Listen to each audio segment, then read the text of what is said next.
Bakit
ba iniwan mo nag-iisa?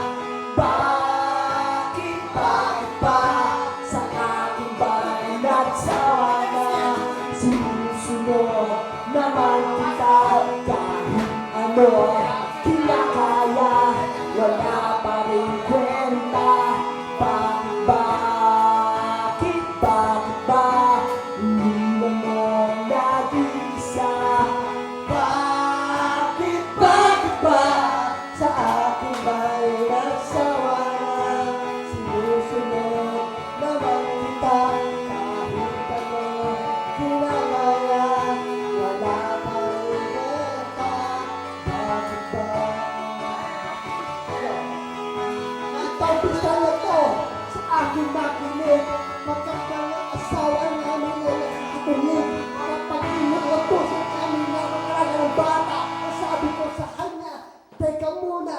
Sabi niya sa akin, teka muna sa mag-anak mo. Ako'y magsisya, kaya dyan na lang tumigil na.